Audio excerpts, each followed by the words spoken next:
नमस्कार। एक बार पुनः आप सभी का स्वागत है।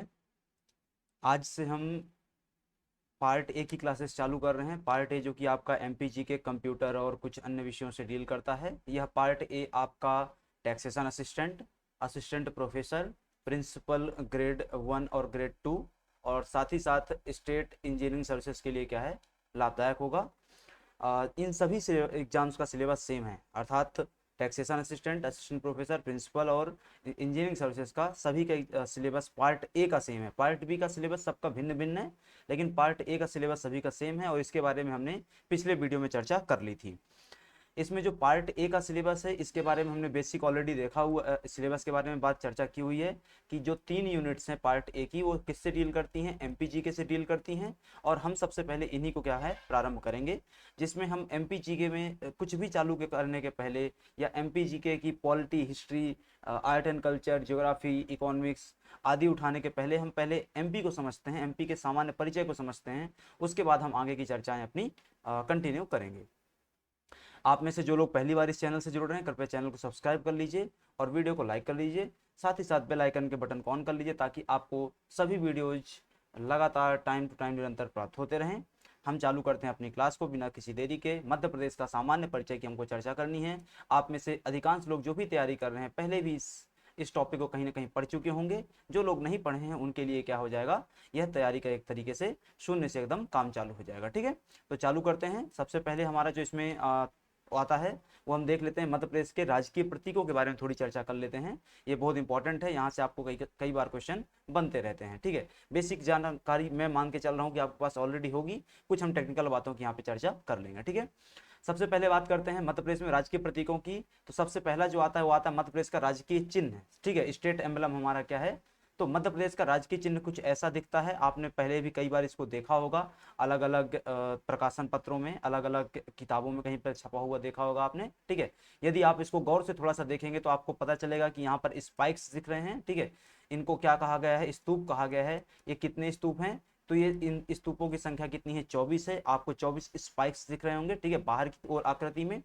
यदि आप यहाँ पर देखेंगे अंदर की तरफ तो यहाँ पे हमारा क्या मिलेगा, सारनाथ का अशोक स्तंभ जो कि भारत का राजकीय प्रतीक चिन्ह है वो यहाँ पे आपको देखने को मिल जाएगा। ठीक है, यदि आप इसमें क्या करेंगे, थोड़ा सा और गौर करेंगे इसी चिन्ह पर। ठीक है, यदि इसी चिन्ह पर आप थोड़ा सा और गौर करेंगे तो क्या मिलेगा, एक आपको सत्यमेव जयते हुए नीचे लिखा हुआ मिलेगा। ठीक है, ऊपर क्या लिखा हुआ, मध्य प्रदेश शासन, नीचे क्या लिखा हुआ है, सत्यमेव जयते। ठीक है, यदि आप इसी में थोड़ा सा और गौर करेंगे तो क्या मिलेगा आपको, कुछ यहाँ पे बालियां मिल जाएंगी। बालियां किस चीज का प्रतीक है, कि मध्य प्रदेश एक कृषि प्रधान राज्य है, इस चीज का क्या है वो द्योतक है। किस चीज की बालियां हैं, तो एक तरफ गेहूं और दूसरी तरफ क्या है, धान की बालियां आपको देखने को मिल जाएंगी। ठीक है, अशोक स्तंभ का हमने चर्चा कर ली थी। इसके अलावा क्या मिल जाएगा हमको यहाँ पर, इसके अलावा हमको यहाँ पर देखने को मिल जाएगा राज्य का जो हमारा वो है राजकीय वृक्ष है, वो भी हमको यहाँ पर देखने को मिल जाएगा। ठीक है, वो राजकीय वृक्ष हमको कहाँ पर देखने को मिलेगा, कुछ इस प्रकार से हमको क्या है, राजकीय वृक्ष बरगद क्या है देखने को मिल जाता है। राजकीय वृक्ष बरगद हमको क्या है यहाँ पे देखने को मिलेगा, उसकी टहनियां हमको देखने को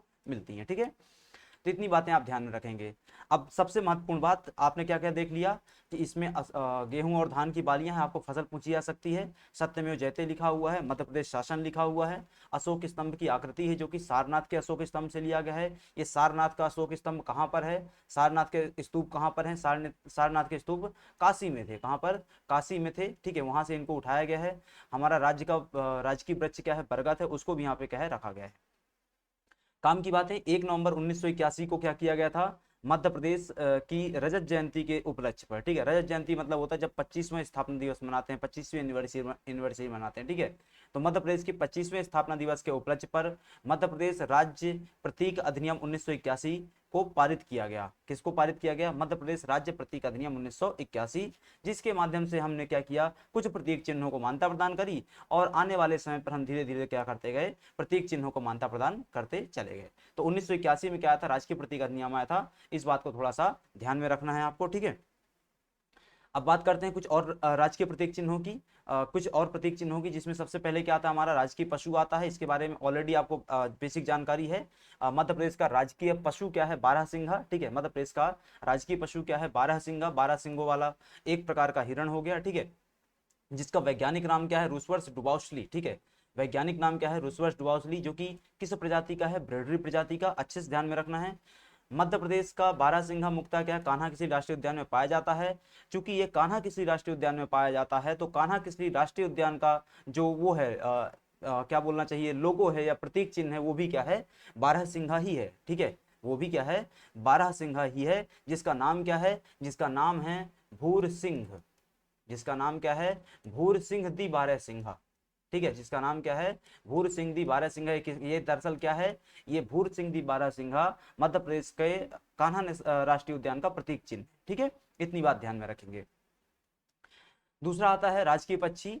राजकीय पक्षी मध्य प्रदेश का क्या है, दूधराज या शाही बुलबुल उसी को कहते हैं, या उसी को क्या कहा जाता है, पैराडाइज फ्लाई कैचर के नाम से जानते हैं, या इसी को क्या कहते हैं, टर्सरी फोन पैराडीसी के नाम से जानते हैं। ठीक है, तो आप तीन नाम याद रखेंगे, इंपॉर्टेंट है आपके लिए, दूधराज, शाही बुलबुल और पैराडाइज फ्लाई कैचर, उसका जो कि वैज्ञानिक नाम है, साइंटिफिक नेम है। ठीक है, इसके बाद आता है राजकीय मछली। राजकीय मछली मध्य प्रदेश की क्या है, महासीर। ठीक है, अच्छे से ध्यान रखना है, महासीर, इसको क्या कहा जाता है, इसको कहते हैं क्या, वैज्ञानिक नाम के तौर पे टोरटोर, और दूसरा इसका लोकल नेम क्या है या एक उपनाम क्या है, तो टाइगर ऑफ वाटर कहते हैं इसको, क्या कहते हैं, टाइगर ऑफ वाटर। ठीक है, तीन बातें याद रखनी है राजकीय मछली के संदर्भ में आपको, ये टाइगर ऑफ वाटर कहलाती है, महासीर होती है, और इसका जो वैज्ञानिक नाम है वो टोरटोर है, एक बात।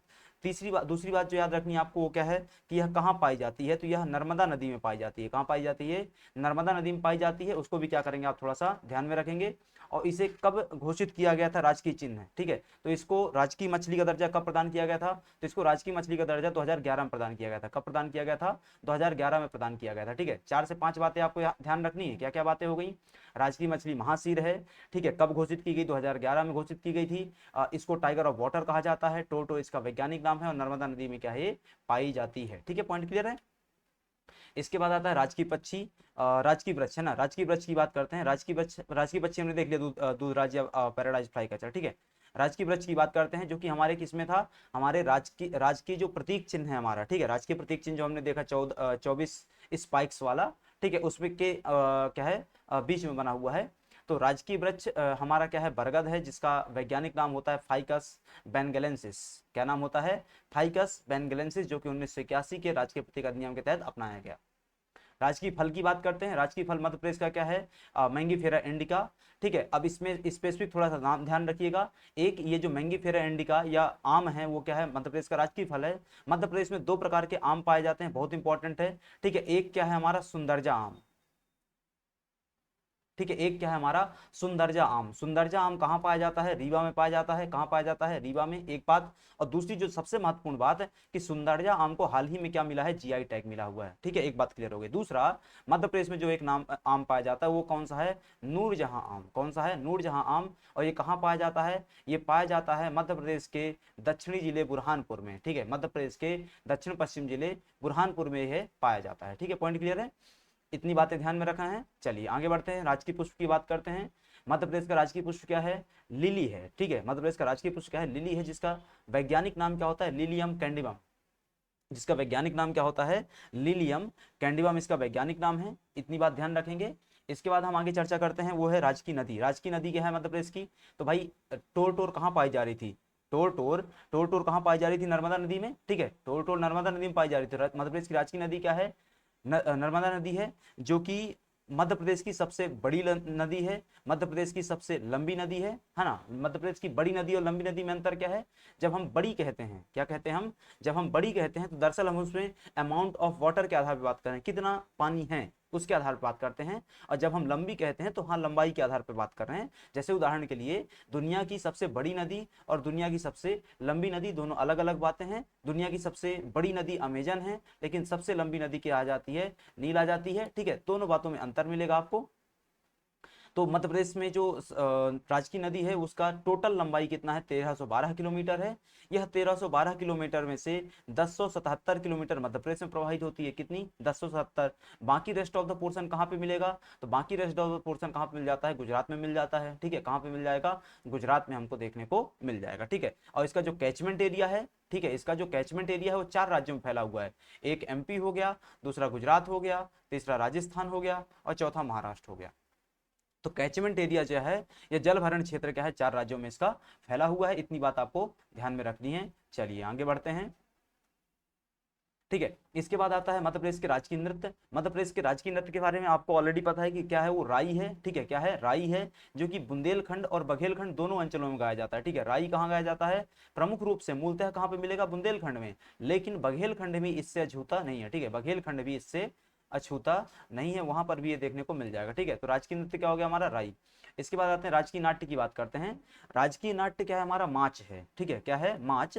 और ये किस क्षेत्र का है, मालवा क्षेत्र का। ठीक है, किस क्षेत्र का है, मालवा का लोक नाट्य है, जिसका परंपराओं के अनुसार माना जाता है कि इसका उद्भवन कहाँ से हुआ होगा, या इसका शुरुआत, इसका प्रारंभ कहाँ से हुआ होगा।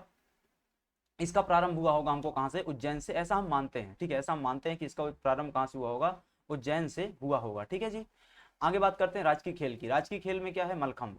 राजकीय खेल क्या हमारा, मलखंभ। इनके बारे में हम चर्चा करेंगे आगे, राई, नाच, मलखंभ, इन सब के बारे में इंडिविजुअली चर्चा करेंगे। जब स्पोर्ट्स पढ़ेंगे तो मलखंभ की चर्चा करेंगे, जब लोक नृत्य पढ़ेंगे और तब हम राई की चर्चा करेंगे, जब लोक नाट्य पढ़ेंगे हर क्षेत्र के तो माच की चर्चा करेंगे डिटेल से। ठीक है, खेल की बात करते हैं। मलखंभ हमारा राजकीय खेल है, जो 10 अप्रैल 2013 को क्या किया गया था, अपनाया गया, घोषित किया गया था। ठीक है, मलखंभ अकादमी या मलखंभ एकेडमी कहाँ पर है, उज्जैन में है, ध्यान रखिएगा। मलखंभ एकेडमी कहाँ पर है, उज्जैन में है, एक बात। दूसरी बात, मलखंभ को लेकर के कौन सा पुरस्कार दिया जाता है, तो मलखंभ के क्षेत्र में जो अच्छा प्रदर्शन करते हैं खिलाड़ी, उनको प्रभास जोशी पुरस्कार दिया जाता है। कौन सा, प्रभास जोशी पुरस्कार दिया जाता है, एक बात। दूसरी बात कि प्रभास जोशी कौन थे, तो प्रभास जोशी पेशे से पत्रकार थे। प्रभास जोशी क्या थे, पेशे से पत्रकार थे, वो मलखंभ नहीं खेलते थे, उन वो क्या थे, पेशे से पत्रकार थे, उनके नाम पे क्या है, यह पुरस्कार दिया जाता है। ठीक है, इतनी बात क्या करनी है आपको, थोड़ा सा ध्यान में रखनी है। चलते हैं आगे।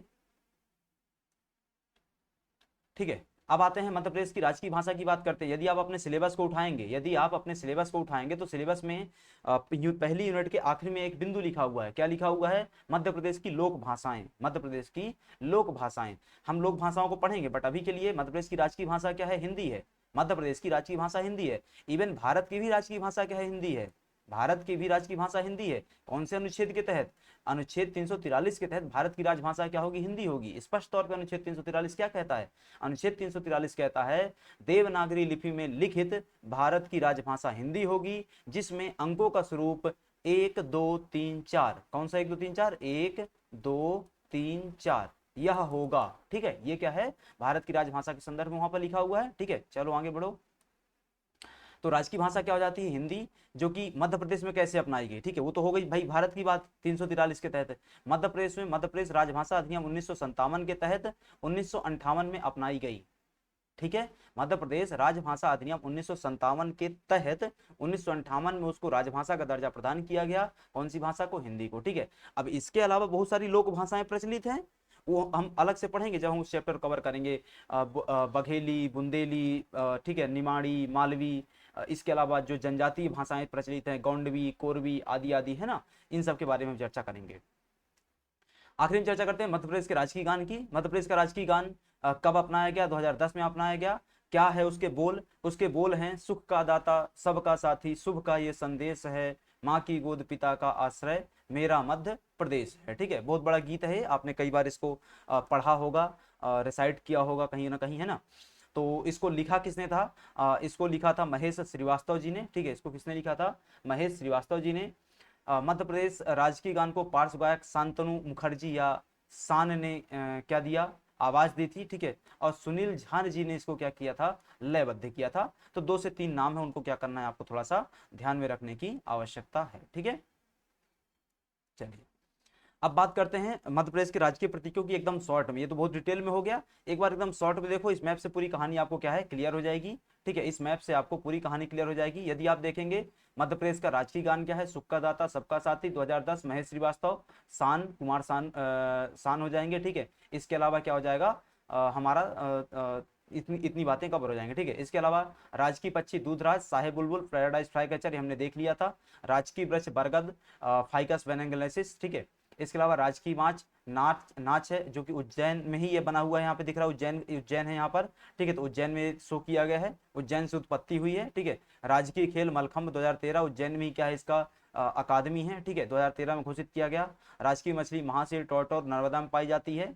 राजकीय चिन्ह हमारा ये रहा। राजकीय पुष्प लिली, लिलियम कैंडमम हमने देखा हुआ है। ठीक है, राजकीय पशु बारहसिंगा रूसबस ड्रॉसली, यहाँ पर मंडला है, मंडला जिले में कान्हा नेशनल पार्क पड़ेगा, वहां पर है। राजकीय फल आम मैंगीफेरा इंडिका, यहाँ पर रीवा है, वहां पर मिलता है, सुंदरजा के नाम से पाया जाता है, ठीक है। इसके अलावा राजकीय नृत्य बुंदेलखंड क्षेत्र में राई के नाम से जाना जाता है।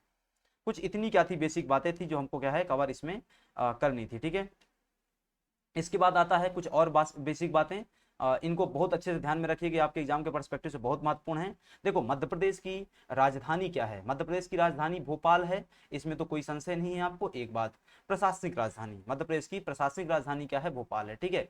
इसके अलावा आता है कुछ और अन्य राजधानियां जो हमको देखना आवश्यक है, जैसे उदाहरण के लिए मध्य प्रदेश की इकोनॉमिक कैपिटल किसको कहते हैं, मध्य प्रदेश की आर्थिक राजधानी क्या है, तो इंदौर है, एक बात। दूसरी बात, मध्य प्रदेश की स्पोर्ट्स कैपिटल क्या है या खेल राजधानी क्या है, वो भी इंदौर है। मध्य प्रदेश की प्रशासनिक राजधानी हमने देख ली भोपाल है, ठीक है। मध्य प्रदेश की ग्रीष्मकालीन राजधानी क्या है, तो पंचमढ़ी है। मध्य प्रदेश की ग्रीष्मकालीन राजधानी क्या है, पंचमढ़ी है। और साथ ही साथ मध्य प्रदेश की टूरिस्ट कैपिटल क्या है, मध्य प्रदेश की क्या है टूरिस्ट कैपिटल, वो भी क्या है, पंचमढ़ी ही है। मध्य प्रदेश की टूरिस्ट कैपिटल भी पंचमढ़ी ही है, ठीक है। इसके अलावा मध्य प्रदेश की जो संस्कार धानी है वो क्या है, जबलपुर है। और मध्य प्रदेश की न्यायिक राजधानी क्या है, वो भी जबलपुर ही है। मध्य प्रदेश की संस्कार धानी क्या है, जबलपुर, और मध्य प्रदेश की न्यायिक राजधानी क्या है, जबलपुर। हमको पता है ना भाई। अच्छा एक बात की, इसको संस्कार धानी का नाम किसने दिया था, तो इसको संस्कार धानी का, जबलपुर को संस्कार धानी का नाम किसके द्वारा दिया गया था, वो दिया गया था आचार्य विनोबा भावे के द्वारा। किसके द्वारा, आचार्य विनोबा भावे। ये वही आचार्य विनोबा भावे हैं जिन्होंने क्या किया था, 60 के दशक में भूदान आंदोलन चलाया था। क्या चलाया था, भूदान आंदोलन चलाया था, ठीक है। ध्यान में रखना इस बात को। न्यायिक राजधानी क्यों है, क्योंकि हमको पता है भाई हमारा जो हाई कोर्ट है कहाँ पर है, जबलपुर में, ठीक है। संगीत राजधानी क्या है, मैहर में है। क्यों, क्योंकि अलाउद्दीन खान ने जो पूरा काम किया संगीत के क्षेत्र में, ठीक है, वो सब कहाँ हुआ, उन्होंने असम से आकर के यहाँ पे मैहर में पूरा काम किया, इसलिए मैहर क्या हो जाती है हमारी, सतना जिले की मैहर तहसील क्या हो जाती है, संगीत राजधानी हो जाती है। मैहर में ही क्या है, शारदा पीठ अवस्थित है। मैहर में क्या अवस्थित है, शारदा पीठ अवस्थित है, ठीक है। तो उसको भी ध्यान में रखना है। ऊर्जा क्या है, सॉरी, ऊर्जा राजधानी क्या हमारी, सिंगरौली है। यदि सिंगरौली में भी स्पेसिफिक बात कर लें तो क्या है, बैढ़न है, ठीक है। सिंगरौली में भी यदि स्पेसिफिक बात कर लें तो क्या मिलेगा, बैढ़न। बैढ़न क्या है हमारी राजधानी मिल जाएगी, कौन सी, एनर्जी कैपिटल या ऊर्जा राजधानी, ठीक है। इसके अलावा क्या जाता है हमारा, वो आता है मैग्नीज राजधानी क्या है हमारी, ठीक है। मैग्नीज और कॉपर दोनों कहाँ मिल जाएगा, बालाघाट में। तो मैग्नीज राजधानी क्या है हमारी, बालाघाट है। बालाघाट में मैग्नीज क्या है, काफी मात्रा में पाया जाता है, ठीक है। कुछ ये क्या थी हमारी बेसिक बातें थी, इनको क्या करना है आपको ध्यान में रखना है, आपके एग्जाम के पर्सपेक्टिव से महत्वपूर्ण है। अब बात करते हैं मध्य प्रदेश की भौगोलिक स्थिति की, ठीक है। इसमें भौगोलिक स्थिति में जितने बिंदु हैं आपके एग्जाम के पर्सपेक्टिव से हर बिंदु महत्वपूर्ण है, ठीक है। सबसे पहले बात करते हैं मध्य प्रदेश के एक्सट्रीम जिलों की, ठीक है। मध्य प्रदेश के एक्सट्रीम जिले कौन कौन से हैं, तो मध्य प्रदेश का सबसे उत्तरी जिला क्या है, मुरैना, ठीक है। कितने जिले हैं मध्य प्रदेश में, 52 जिले हैं, ठीक है। 53 लगा के अभी नहीं आना है, 53वें की सिर्फ घोषणा है, कोई सरकारी कागज नहीं 53 को लेकर के। 53वां जिला जो कि मऊ घोषित किया गया है वो सिर्फ घोषणा में ही है, कहीं कोई सरकारी कागज उसको लेकर के नहीं है, ठीक है। ध्यान में रखना इस बात को।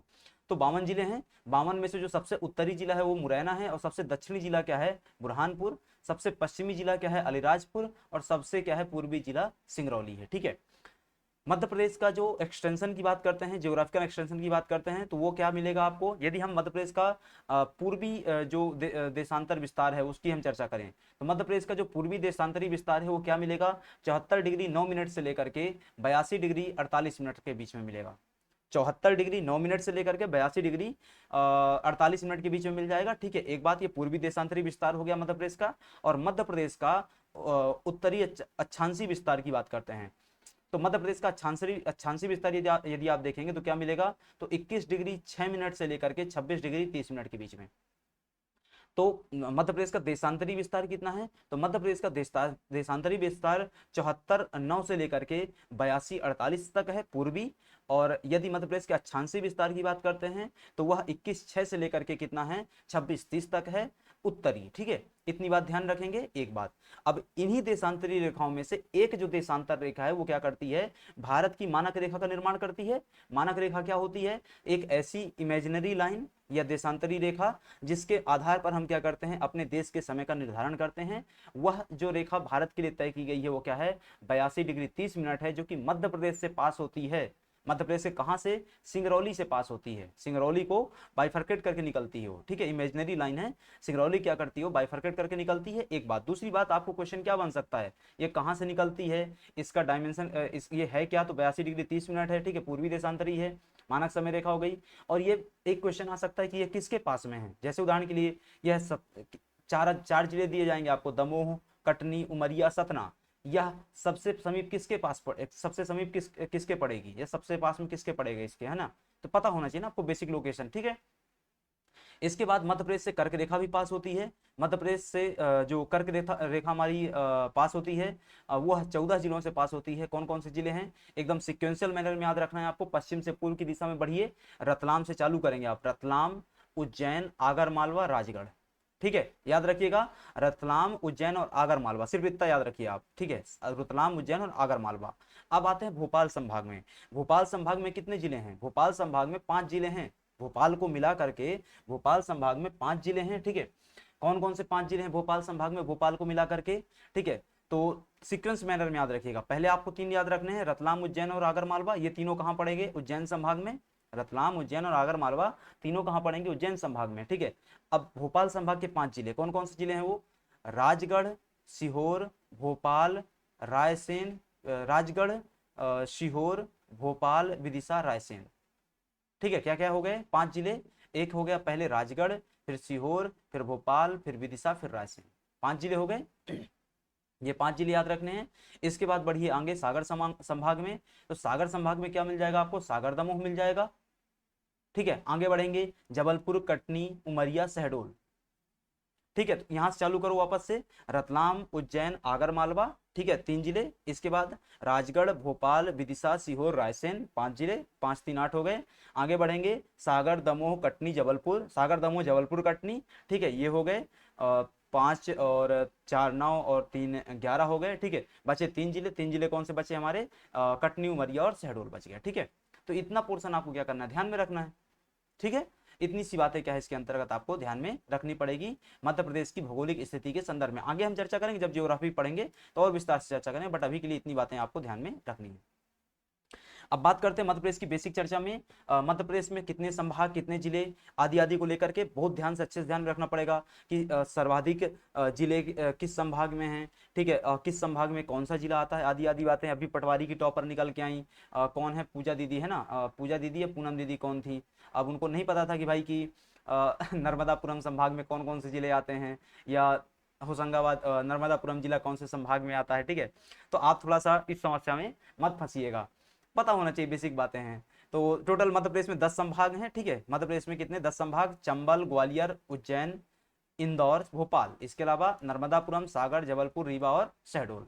इन संभागों में अलग अलग जिले मिल जाएंगे, जैसे उदाहरण के लिए चंबल संभाग में सिर्फ 3 जिले हैं, कौन कौन से, श्योपुर, भिंड, मुरैना, श्योपुर, भिंड, मुरैना, ठीक है। 3 जिलों वाला एक और संभाग मिलेगा आपको, वो कौन सा मिल जाएगा, 3 जिलों वाला जो एक और संभाग मिलेगा वो मिलेगा शहडोल, उमरिया और अनूपपुर का शहडोल संभाग, शहडोल, उमरिया और अनूपपुर का शहडोल संभाग, और सबसे नया संभाग बिल्कुल यही है, ठीक है। इसके बाद जो और तीसरा मिलेगा वो क्या मिलेगा आपको, 3 जिलों वाला संभाग, वो है नर्मदापुरम, बैतूल और हरदा वाला संभाग, नर्मदापुरम, नर्मदापुरम, हरदा और बैतूल का संभाग नर्मदापुरम। तो 3 जिलों वाले 3 संभाग आपके पास कौन कौन से हो गए, 3 जिलों वाले 3 संभाग आपके पास हैं। चंबल संभाग में भिंड, मुरैना, श्योपुर, शहडोल संभाग में शहडोल, उमरिया, अनूपपुर, इसके अलावा नर्मदापुरम संभाग में नर्मदापुरम, हरदा और बैतूल, ठीक है।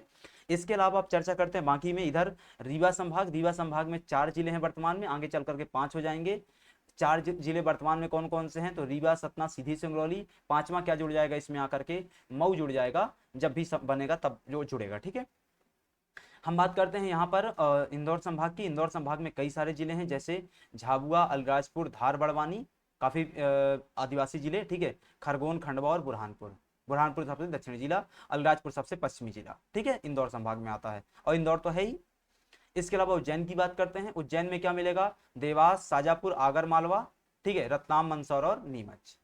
इन जिलों का कब किसका क्या निर्माण हुआ हम आगे चर्चा करेंगे, ठीक है। इसके अलावा क्या मिल जाएगा आपको, भोपाल संभाग में 5 जिले, कर्क रेखा 5 से गुजरती है, राजगढ़, विदिशा, भोपाल, सीहोर, रायसेन।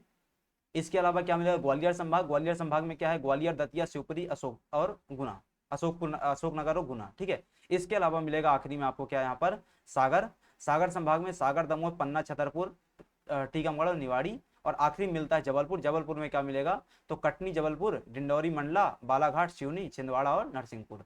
इनमें से जो छिंदवाड़ा है, जो छिंदवाड़ा है, तो छिंदवाड़ा स्वयं क्या है, संभाग के रूप में अभी क्या है, प्रस्तावित है। यदि ये भविष्य में संभाग बनता है तो इसमें कौन कौन से जिले आएंगे, यदि छिंदवाड़ा संभाग बनेगा आगे चल करके, तो इसमें छिंदवाड़ा, सिवनी और बालाघाट जिलों के आने की संभावना बनी रहेगी। ठीक है, इतनी सी बेसिक क्या थी इसमें बातें थी, आप थोड़ा सा क्या है ध्यान रखेंगे।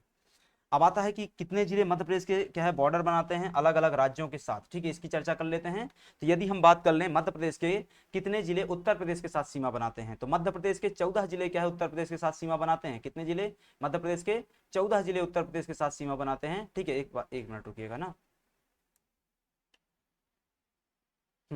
यहाँ पे देखेंगे आप। ठीक है, मध्य प्रदेश के 14 जिले क्या करेंगे, ठीक है, उत्तर प्रदेश के साथ सीमा बनाएंगे, इसको क्या करेंगे ध्यान में रखेंगे। ऐसे ही छत्तीसगढ़ के 6, राजस्थान के साथ 10, गुजरात के साथ 2 और महाराष्ट्र के साथ क्या है 9। जो गुजरात के साथ है वो आप अच्छे से ध्यान रखिए, ऑलरेडी आयोग क्या है इस पर प्रश्न पूछ चुका है। यहाँ पे आप यदि देखेंगे, ठीक है, यहाँ पर यदि आप देखेंगे तो क्या मिलेगा, ठीक है, यहाँ पर यदि आप देखेंगे तो मिलेगा आपको गुजरात के साथ 2 जिले। ठीक है, गुजरात के साथ क्या है 2 जिले मिलेंगे आपको, कौन कौन से, अलीराजपुर और झाबुआ, अलीराजपुर और झाबुआ। लेकिन इनमें से एक बात ध्यान रखेंगे आप, ठीक है, क्या बात ध्यान रखेंगे, जो झाबुआ है और जो अलीराजपुर है, ठीक है, जो झाबुआ है जो अलीराजपुर है, तो जो झाबुआ है वो गुजरात के साथ साथ राजस्थान के साथ सीमा बनाता है, और अलीराजपुर अलीराजपुर गुजरात के साथ साथ महाराष्ट्र के साथ सीमा बनाता है। तो अब आपको प्रश्न आएगा कि ऐसे कौन कौन से जिले हैं जो 2 या 2 से अधिक राज्यों के साथ सीमाएं बनाते हैं। कम से कम 2 राज्यों के साथ सीमा बनाने वाले जिले कौन से हैं, तो एक झाबुआ हो गया, झाबुआ किसके साथ सीमा बना रहा है, झाबुआ गुजरात और महाराष्ट्र के साथ। अलीराजपुर किसके साथ सीमा बना रहा है, झाबुआ किसके साथ बना रहा है, गुजरात और राजस्थान के साथ, और अलीराजपुर किसके साथ बना रहा है, गुजरात और महाराष्ट्र के साथ। ठीक है, इसके अलावा बालाघाट किसके साथ सीमा बना रहा है, तो बालाघाट आपको मिल जाएगा छत्तीसगढ़ और यहाँ पर महाराष्ट्र के साथ, यहाँ से छत्तीसगढ़ और यहाँ से महाराष्ट्र। ठीक है, पॉइंट क्लियर है। इसके अलावा यदि हम बात कर लेते हैं किसकी, शिवपुरी की। शिवपुरी यहाँ से आपको उत्तर प्रदेश के साथ जुड़ता दिख रहा है, यहाँ से राजस्थान के साथ जुड़ता दिख रहा है, और यहाँ मुरैना, यहाँ पर मुरैना उत्तर प्रदेश के साथ जा रहा है और यहाँ राजस्थान के साथ जा रहा है। और बात करते हैं सिंगरौली की, सिंगरौली यहाँ पर उत्तर प्रदेश के साथ है और यहाँ पर छत्तीसगढ़ के साथ है। तो ऐसे कितने जिले मध्य प्रदेश के हैं जो 2 या 2 से अधिक राज्यों के साथ सीमाएं साझा करते हैं, तो एक मुरैना, दूसरा शिवपुरी, तीसरा सिंगरौली, चौथा बालाघाट, पांचवा अलीराजपुर, छठा झाबुआ। 6 जिले ऐसे हैं मध्य प्रदेश के जो क्या करते हैं, सीमा साझा करते हैं 2 या 2 से अधिक राज्यों के साथ। पॉइंट क्लियर है। ठीक है, इसके अलावा कितने जिले महाराष्ट्र के साथ सीमा साझा करते हैं, तो बड़वानी, खरगोन, बुरहानपुर, खंडवा, 4 ये हो गए, बैतूल, छिंदवाड़ा, सिवनी, बालाघाट, 8 ये हो गए। ठीक है, तो इतना क्या बात है आपको। अच्छा, नवा क्या हो जाता है, अलीराजपुर, नवा जिला क्या हो जाता है, अलीराजपुर। तो 9 जिले क्या करते हैं, महाराष्ट्र के साथ सीमा साझा करते हैं। और महाराष्ट्र के कितने जिले मध्य प्रदेश के साथ जुड़ते हैं, तो महाराष्ट्र के 8 जिले, मध्य प्रदेश के 9 जिले महाराष्ट्र से जुड़ेंगे और महाराष्ट्र के 8 जिले मध्य प्रदेश से जुड़ते हैं। ऐसे ही अलग अलग राज्यों का क्या है डेटा है, आप इस डेटा क्या करेंगे ध्यान रखें। छत्तीसगढ़ के साथ 7 जिले हैं, सिंगरौली, सीधी, शहडोल, अनूपपुर, 4 ये हो गए। इसके अलावा डिंडौरी, बालाघाट और मंडला। ठीक है, डिंडौरी, बालाघाट और मंडला। ठीक है, इतनी बातें ध्यान रखेंगे, 7 जिले हो जाते हैं और उधर से भी 7 जिले ही आते हैं।